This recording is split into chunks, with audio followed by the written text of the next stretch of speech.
Hallo en welkom bij de spelletleg van Klink. Bij Klink komt het erop aan om zo weinig mogelijk punten te scoren en als jij de laagste eindscore hebt, dan win je het spel. Maar eerst en vooral moeten we het spelletje klaarzetten. Eerst en vooral hebben we onze stapel getalkaarten die we eens schudden en dan met onze actiekaarten doen we hetzelfde. Het scoreblok gaat naar de speler met het mooiste geschrift of die het best kan rekenen. En van deze stapel actiekaarten worden er alvast 3 opengelegd. Een eerste speler wordt aangeduid en dan is het tijd om het spelletje te starten. De actieve speler die neemt de bovenste 2 kaarten en hij houdt ze gedekt. Dan kijkt hij naar één van de 2 kaarten en dan mag hij kiezen of hij ze in zijn rij plaatst of doorgeeft aan een andere speler. Voor de review gaan we een situatie schetsen die iets verder in het spel plaatsvindt. Ziezo. Dit zijn de 2 kaarten die de actieve speler heeft getrokken. Hij kijkt naar eentje en hij ziet dat het een 7 is. Ondanks wat je zou denken, is het eigenlijk vrij goed. Dus de speler beslist om deze kaarten te houden. Hij legt ze dan in zijn rij.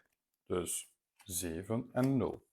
Eerst en vooral wordt er gekeken of er geen koppeleffect is. Wat is een koppeleffect? Wel, dat is wanneer we 2 dezelfde kaarten hebben, of 2 kaarten met dezelfde waarde, in onze rij hebben liggen. Let wel op, hebben we zo 3 keer dezelfde waarde, dan mogen we ze niet alle 3 omdraaien, maar hebben we er 2, dan mogen we dat zeker en vast doen. Even ter verduidelijking, als ik 3 zevens zou hebben, dan mag ik er nog altijd maar 2 omdraaien. Daarna wordt er gekeken of er een serie gevormd is. En een serie dat betekent minstens 3 opeenvolgende kaarten. Zoals je kan zien, 0, 1, 2. Dit is een serie en dan mag ik een van de open actiekaarten kiezen. Ik kies de kaart, ik voer de actie die erop staat uit en deze komt dan op de aflegstapel terecht. Ondertussen komt er een nieuwe actiekaart, want er moeten er steeds 3 open liggen. Let wel op, we kijken altijd eerst of er een koppeleffect is en dat voeren we eerst uit en pas daarna de serie. Je kan alleen een actie uitvoeren als je getalkaarten aan jouw rij hebt toegevoegd en je mag ook slechts 1 actie per beurt uitvoeren. Dat betekent als je 2 series zou maken, mag je slechts 1 actiekaart spelen. Een speler die kan ook beslissen om de 2 kaarten, dus hij neemt er 2, kijkt naar eentje, ik zou ze nu eigenlijk wel houden, maar hij mag die 2 ook doorgeven aan een andere speler. Die doet dan hetzelfde, die ontvangt de 2 kaarten gedekt en die kijkt naar 1 kaart. Dan beslist hij ook, ga ik ze bij mijn rij leggen of ga ik ze doorgeven naar een andere speler.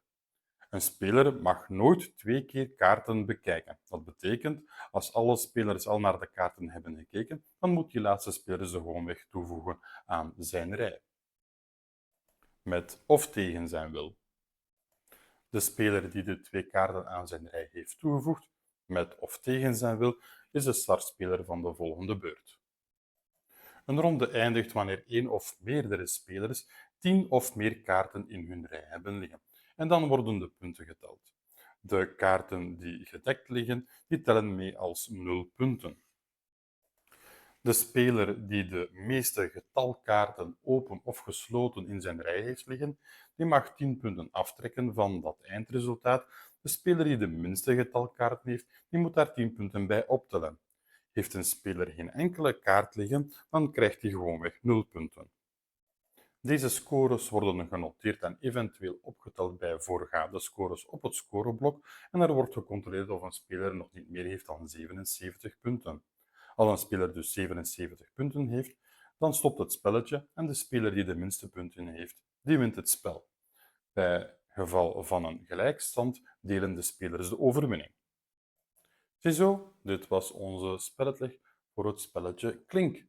Als je graag deze soort content bekijkt, vergeet dan niet om deze video een like te geven of om je te abonneren op ons kanaal. Lees ook binnenkort onze geschreven review op spellendreef.be. Bedankt om te kijken.